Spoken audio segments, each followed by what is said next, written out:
The first time I got to know Senator Lee he was the general counsel for our governor, who was John Huntsman. A great individual, a person I have a ton of respect for. So if you will, let's open up the Zoom and get him off of the waiting room. Let's get with us, bring with us U.S. Senator, my good friend, Mike Lee. So let's welcome him here. And Senator, I'm really excited because I get to ask you some questions, and I get to do it in public. So it's really kind of a fun thing for me. We've had lots of great discussions, and you've been such a great senator for Utah, a great example and a great friend. But the first question I have for you is, tell us about the infrastructure bill you're working on now. We want to know why you're not here. Yeah, well, thanks so much for the invitation, Stuart. I've been looking forward to this for literally months. I hope to be there in person. And there's a few things detained me in Washington, and by a few things I mean a few $1 trillion detained me here as we're working on that. The infrastructure bill is part of that. So, day before yesterday, the Senate voted on cloture on the motion to proceed to that legislation. Depending on who you're listening to, that bill may cost $550 billion, or it may cost up to $1.2 trillion. It's one of the concerns that I have right now is that we don't have a score from the Congressional Budget Office. Now, the CBO scoring is, of course, the gold standard of figuring out how much something is going to cost. Typically, we have that score before we move to something, and we don't wait to see it until afterwards. Look, everyone loves infrastructure and sees the need for it. It is a legitimate function of government to make sure that people have access to the things and the people that they need. It is, however, something that frustrates me greatly when there is an assumption made that if it's infrastructure, it needs to be federal. It happens in so many areas of government. People see a problem and they say, well, if there's a government solution to it, then if the issue is important, then it needs to be the federal government act. That, of course, isn't true. In fact, quite to the contrary, what we see is that very often things are reserved to the states, not because they're not important, but because they are important. And so I'm coming through this bill, which still doesn't exist in its final form. We still don't have final text, to figure out how much of it is legitimate federal spending, something like transportation projects in connection with the interstate highway system, for example. And how much of it consists of things that really could and should be done at the state and the local level. We're also looking at some of the pay points and concerns that some put into it, planning to offset the cost, aren't legitimate pay points. For example, they've counted $56 billion in money that they believe will be recouped to the federal government as a result of increased economic activity attributable to that. Sometimes dynamic scoring has its place in tax legislation. It doesn't really have a place in infrastructure spending, and so that's an illegitimate pay for. There are some others that have me concerned that they may never materialize. So I'm not sure where this thing is going. We may be casting more votes on it today and probably tomorrow and through the weekend. But rest assured, I'm going to do everything I can to make sure that we understand what's in it, what's not in it, and ways to make it better. Well, thank you for that. I think we're looking at our own state, and we're seeing the federal stimulus money come into our state, and we're seeing people spend that money in their personal lives. So we're actually seeing our state budgets, our state revenues increase. And that's one-time money because we aren't going to see federal stimulus next year again. And so we're actually seeing more in revenue coming into our own state. Plus, we're seeing this infrastructure money coming. It seems a little bit strange that that's happening at the same time. You're speaking to a group of people here who hold principles of individual liberty and free enterprise very dear to them. How can state legislators partner with congressional leaders to make sure we preserve those rights for our citizens?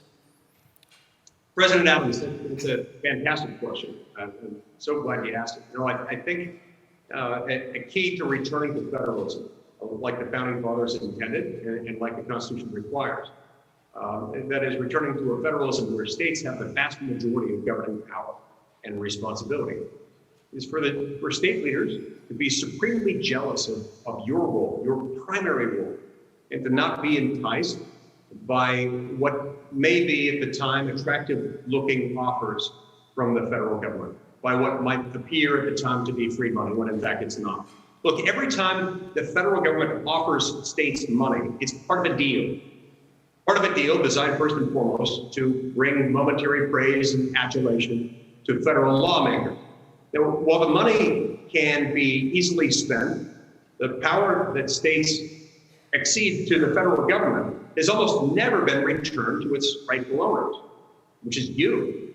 So one of the most valuable things you can do on your end is to keep us honest, meaning you should be doing exactly what you're doing today and making sure the federal government toes the line.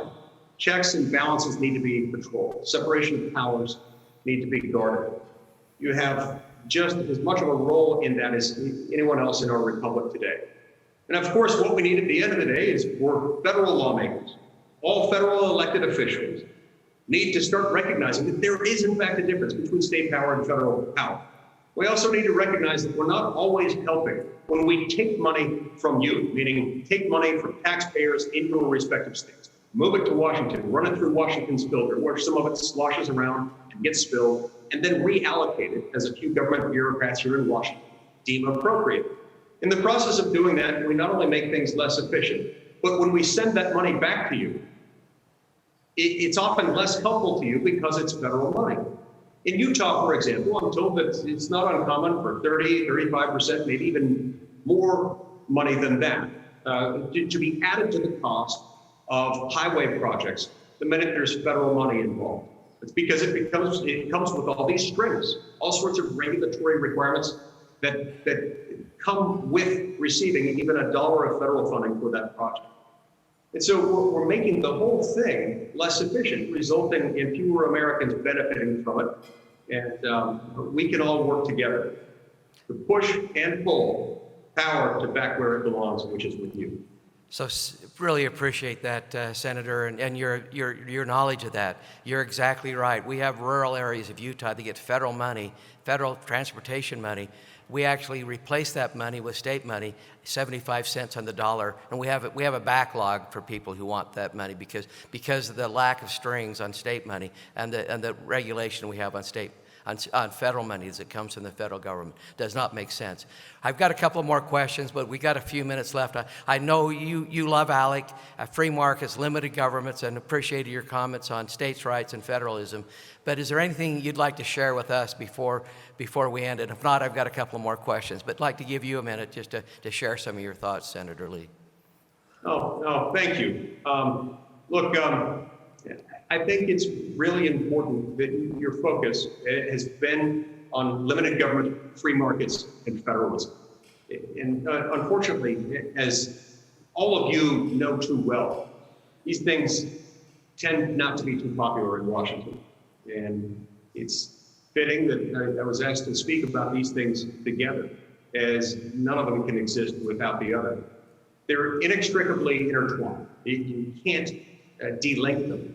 The founding fathers knew from history and from their own sad experience the danger associated with the excessive accumulation of power in the hands of the few. As Madison put it in one of my favorite quotes from Federalist 51, he said, if men were angels, no government would be necessary. If angels were to government, neither external nor internal controls on government would be necessary. Now, thankfully, they understood that human beings' feet are planted squarely on the ground. We don't have access to angels. And when in power, and especially when they accumulate excessive power, human beings tend to abuse it, harming economies, undermining the freedom of individuals and society at large. Their great wisdom consisted ultimately in seeing that most often the greatest threats to liberty come from government itself. In other words, they saw that the government needed rules and limitations placed on it. And that's precisely what the founders put in place. Rules to delineate between what belongs to government and what belongs to the people. So they drafted these structural protections in our Constitution. The horizontal protection of separation of powers, dividing the federal government into 3 branches, and the vertical protection of federalism, designating the few and defined powers of the federal government and leaving the rest, all of it, up to states. And you know, it really is states that govern the best most of the time. That's why we leave them to them. We've got to dispel this absurd notion that if something's important, it's got to go to the federal government. The opposite is true. In other words, what has made America exceptional is not government itself, but government opening up the space for citizens to build creative, productive, meaningful, and happy lives together through their industries, their families, and their communities. Free markets simply can't exist in the absence of limited government. In our system, limited government can't exist in the absence of federalism. The beauty of this interlocking design lies in helping get the federal government out of the way to allow for the flourishing and the freedom of the people. Now, unfortunately, there have been attacks seeking to take us in a direction that's exactly opposite of our exceptional constitutional legacy. Just take, for example, S1, the Democrats' so-called election reform bill, and a prime example of that, of the natural impulse of government to consolidate and centralize power.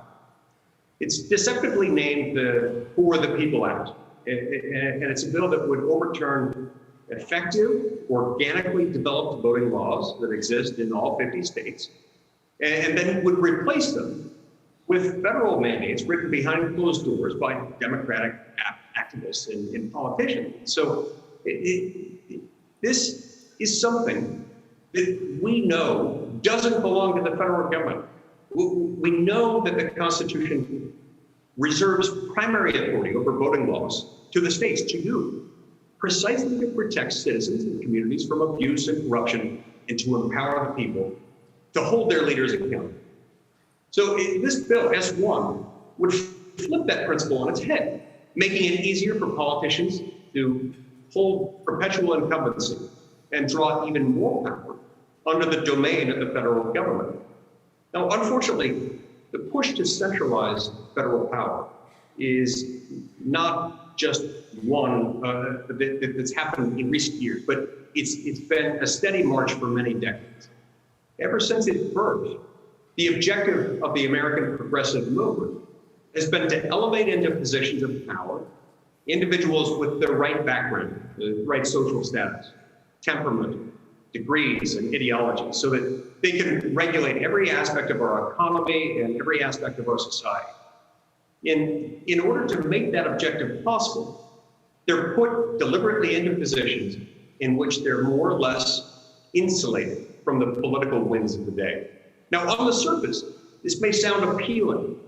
Progressives lure us into this vision by saying, oh, people who are this important and have this much power can't be subject to the political winds of the day. But in practice, it means these individuals are wholly insulated from the limits and protections provided to us by the Constitution, undermining the entire point of our system and leading to a different kind of tyranny altogether. The tyranny of the bureaucracy, also known as the tyranny of the experts, because they really are given power traditionally reserved for despots. Now, oddly enough, maybe ironically, maybe forebodingly, back in 1930, Franklin D. Roosevelt warned of this very danger while he was still governor of New York, before he even got into the presidential race, condemning what he described as, quote, the doctrine of regulation by masterminds, in whose judgment and will all the people may gladly and quietly acquiesce. Were it possible to find masterminds so unselfish, so willing to decide unhesitatingly against their own personal interests, to private prejudices, men almost godlike in their ability to hold the scales of justice with an even hand. Such a government might be to the interest of the country, but there are none such within our political horizon, and we cannot expect a complete reversal of all the teachings of history. He continued, now, to bring about government by oligarchy, masquerading as democracy, is fundamentally essential that practically all authority and control be centralized in our national government, close quote. Now, I sometimes wonder when I read that quote, whether he was longing for that future, But regardless, whether he knew it or not, FDR was echoing precisely Madison's own sentiments in Federalist 51, only describing so-called masterminds instead of angels. FDR understood that, as Madison also put it so well, what is government but the greatest of all reflections on human nature? We ought to take their insights to heart. Indeed, FDR's warning shows us exactly what we're up against today. We have to fight to preserve what has truly made our nation great, which is a tradition of limited government, of free markets, and of federalism, what you're discussing today. We must fight to limit the power of the federal government, to allow the flourishing and the freedom of the people. Look, all of you represent federalism in action. You yourselves are the living embodiment of it. And knowing that you hold the positions that you hold, that you're fighting for these very same principles, gives me hope for our great country. Thank you very much. Thank you. Thank you very much, Senator Lee. Thank you for being with us. Thank you for fighting for federalism and fighting to make sure that we have free markets and limited government, and appreciate your time. So thank you again.